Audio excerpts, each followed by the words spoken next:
Emitwe gy'amawulire. Angela Katatumba ne Daddy Andre beerangidde ebisongovu wabula ng'ate ye Katolu Bwama atabukidde Fred Lumbuye. Frank Gashumba anenya abagoberezi ba Nuupu wabula ng'ate ye Farida Nakazibwe agabudde.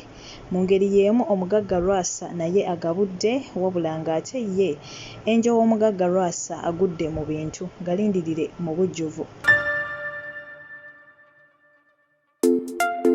Mwasuze mutya era musiibye mutya abalungi abaagalwa yonna gye musinzira okubeera ng'ate mumpuliriza. Nze sijja kukowa beebaza olw'okubeera ng'ate munnange mwasalawo musubscribinge ku channel eno era nga ne video zenteekayo butereevu muziraba ne muzilikinga ate ne mutakomaoko ne mukomentinga. Kye mukola ky'amaanyi nnyo nnyini ddala era naawe ate na subscribinga.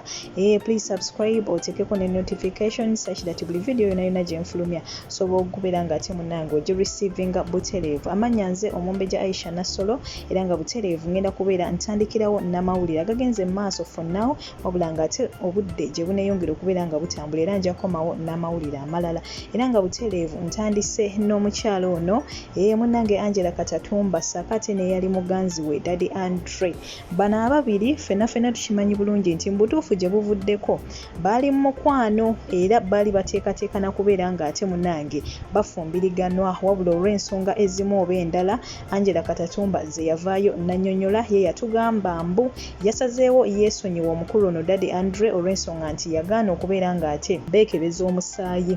era bw'atyo baayawukana. Daddy Andre bw'atyo n'agenda n'akyala ewaabwe wa Nina Rose era babadde mukwano wabula ng'ate nabo oluvannyuma bamaze ne baawukana wabula ate oluvannyuma lw'ebbanga eryo eddene nga Daddy Andre ayawukanye ne Angela Katatumba ate ennaku zino omuliro gukutte ku internet. Bano ababiri munnange bagisaanikidde olw'ensonga nti beeyogerera buli omu ebisongovu. Daddy Andre yasooka ovaayo n'agamba mbu ye tabeerangako mukwano na Angela Katatumba just baali badeetinga era bw'atyo n'atugamba ba social media in-laws nti banaye mwawule enjawulo wakati w'okubeera ng'omuntu omudeetinga saakate n'okubeera nga oli mukwano naye era munnange naffe ne tukitegeerera ddala bulungi nnyo bulungi ddala wabula ye ate Angela Katatumba yavuddeyo n'agamba oyo omusajja alimbira ddala yakante we twabeerera mukwano yali antaddemu obukadde obusoba mu 2 obukadde nga 2 n'okusoba ze ssente ze yali yakamuteeka mu relationship eyo gye baalimu. So ye ng'agamba nti ono omusajja yeekaza bwekaza lwakuba nti ekyomulekawo kyamuluma naye nga mu butuufu baali mukwano era mbu yamutwalako n'ewaabwe ne Angela Katatumba naye n'amutwalako n'ewaabwe era bw'atyo yayongedde n'annyonnyola nga we yali yamupangisiza n'apatimenti ey'ebbeeyi okukamala obukamazi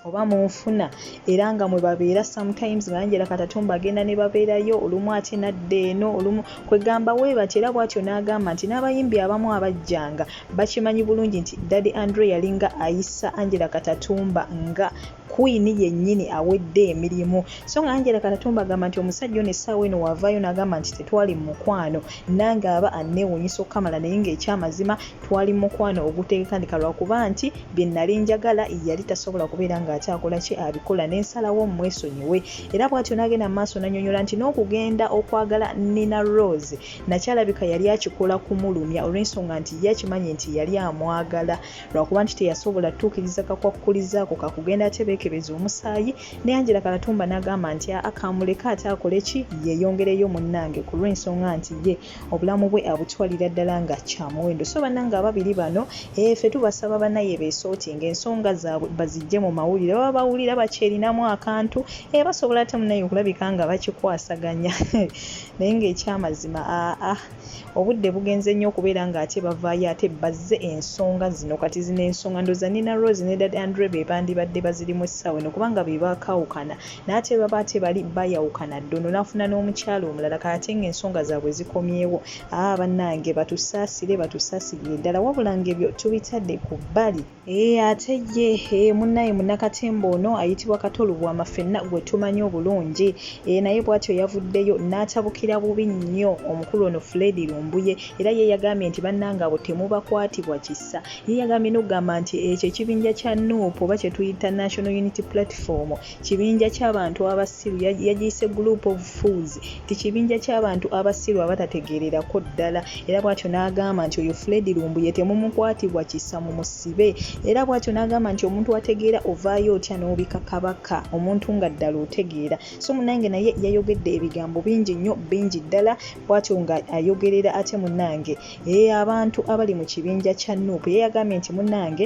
Nuupu egobererwa bantu batategeera bw'atyo naye we yasobodde okubeera nga ate ayogera kale nno ng'oyo naye tumutadde ku bbali ate ye omukyala ffenna gwe tumanyi obulungi Farida Nakazi wakola wali ate munaye ku NTV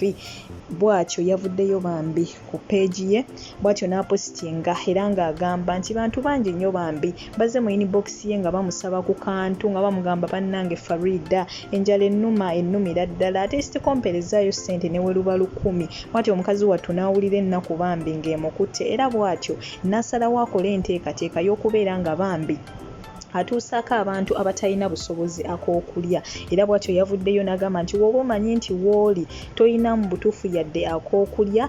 mpeereza ennamba yo otuwe ne details zo tujja kuvuga tukutuukeko tukuleetere munnange kukokulya era bw'atyo bambi n'asaba ti woba omanyi nti oyinamu ku kamere ka leero nga lisitiko gw'oli kalekaleko yaddeko ng'omubi omweru bambi totawaana guno omukisa gulekera abo abatalina yadde ak'okulya nga ne wenjogerera kati tebaalidde so bambi mukazi wattu ono naye we yasazeewo okubeera nga ate munnange akola wabula mu comments abantu abamu bavuddeyo ne bamugamba nti naye Farida nze ngamba wandibadde otuukirira abo abali offline olw'ensonga nti nze ssaawa eno wemba ndi online kikulaga bulazi nti at least ko ndi yaddeko kubanga sobola bbulwa za kulya ate n'enfuna eza data era bw'atyo oyo yamwanukudde ng'amugamba nti ekyo babadde bakikolako wabula yalowoozezaamu nti oba oli awo naffe abali ku online tuyinza okuba tulinayo be tumanyi bambi ng'embeera mbi era ng'abo bayagala okukola ki nabo ayagala atasobola okubeera nga bambi abayambako era bw'atyo bambi enteekateeka eno yagitandiseeko dda wetwogerera nga mu kifaananyi ekyo w'omulaba awo bambi ng'ayina ewaka ewamu waagenze ate okubeera nga babakyalirako ate bambi afune kaabateera ku mmeeza so bannange omukyalo oyo tumwebaza nnyo tumwebaliza ddala olw'omutima ogwo omulungi era nga tukyasabira ddala n'abantu abalala bannange muveeyo mu kiseera kino mu butuufu tewali we mujja kulagira bannayuganda nti mubaagala nnyo mu kiseera kirala ekitali kino kubanga mu kino ekiseera mwe mulina okulagira nti bannange tufaayo gye muli mwebale kutuwagira tubaagala nnyo naffe so bannaye bagamba nti okulinaana omukulu ataddiza olinaana empagi y'empungu tetwagala ate bannange nammwe mutuukirize lugero olwo bannange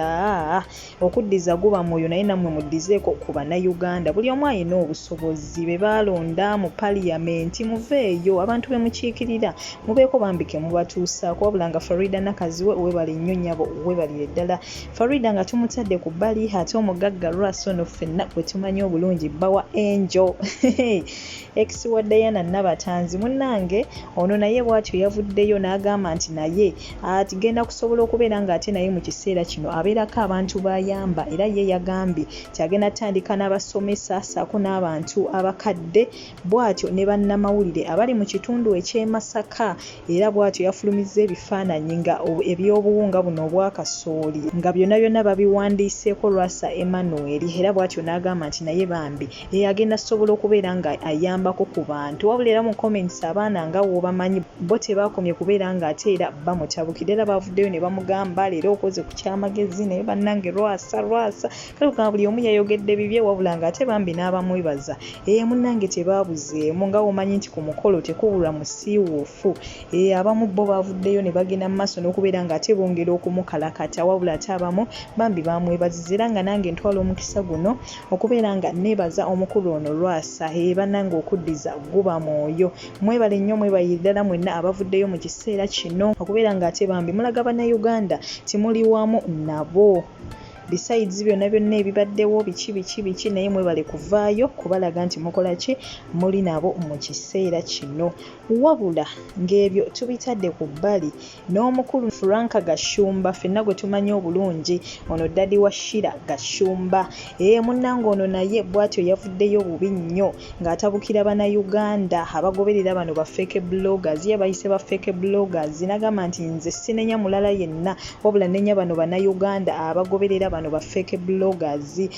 wabula ba bloggers be yabadde ayogerako ffenna tubamanyi bulungi nnyo era bw'atyo yasabye bannayuganda nti bannange mutandike okukozesa ku mitwe gyammwe mulekerawo okubeera nga ate obudde bwammwe mubumala mu bintu eby'ekisirusiru okitegeera bw'atyo munnaye naye we yavuddeyo n'atabukira abantu nti bannange oli avaayo atya n'abika pulezidenti oli n'avaayo ate n'abika kabaka era mu babuloga abamu ku be yabadde atabukira mwe muli omukulu oyo Penge Saaka ate munnange ne Fred Lumbuye wabula Fred Lumbuye tumusabire kubanga mu kiseera kino bangi nnyo bavuddeyo nga mu butuufu bamwataakinga bangi ddala wabula katumusabire anywere abeerere ddala mugumu wabula nga ne Frank Gashumba bw'ate ate munnange ye we yasobodde okubeera nga akola ono yeeyita omuvandimmwe ye munnange anenya bannayuganda bakola ki bagoberera bano bo ye be yayise ba fake bloggers wabula ng'oyo naye tumutadde ku bbali ate ye bannange Angel w'omugagga Lwasa mutuufu we twogerera yagudde mu bintu era weebatyo abantu abasinga obungi bavuddeyo nga bagamba bannaye obeera mukyala ng'owooma bannange bingi nnyo by'otuukako kuga buli omu bambi yawandiise bibye wabula ng'ono mu butuufu essanyu eri mu buganye mu kiseera kino kyekyokubeera nga ate omugagga Lwasa yamukubyeko botiiki ey'akabi era nga kigambibwa mbu botiiki eno esingira ddala eya Diana Nabatanzi jjukira nti kigambibwa mbu eyo botiiki Diana Nabatanzi gy'alina gye yatuuma Tanzi omukulu ono mbu ye yagimuwa nga bakyali mukwano omuyitirivu era bw'atyo agenze maaso n'okubeera nga ate n'ono omwagalwa we omupya Angel naye munnange ate amukubako botiiki ey'akabimbu ng'esingira ddala ne gye yawa Diana Nabatanzi wabula bo ba social media in-laws tebamuweza mu comments era bamugambye nti naye gwe wabaaki bakulogera mu zi botiiki oli wamuwa botiiki n'ono omuwadde botiiki kale kwegamba buli omu bambi ayogedde bibye wabula ng'era waliwo n'abamwebaza nti bannaye weebale kubeera musajja mugabi ogabira bakyala bo buli goofuna omugabira kwegamba bonna buli omu bambi ayogedde bibye nga wookimanyi ti abantu tetusobola kubeera nga ate tubeera n'endowooza emu oyinza okukola ekirungi ono ate ye n'akirabamu kibi ate n'okola ekibi ate ne wabaawo akisanyukiramu kale kwegamba munnange ne Angel wa Lwasa bw'ati ate munnange waakoze eki wagudde mu bintu naye nga obadde muwuliriza mulungi webale kubeera nga tokoowa kuntegera mu matu nange nkwagala nnyo nkwagalira ddala era kyengenda okusaba toseetuka kubanga ekyamazima nkomawo akunkumira atakuumira mpeera for now naye ng'ate ekyamazima nkomawo n'amawulire ate amalala agagenze mu maaso mu ggwanga lyattu Uganda oba olyawo ate n'ebitundu ebitwetoolodde.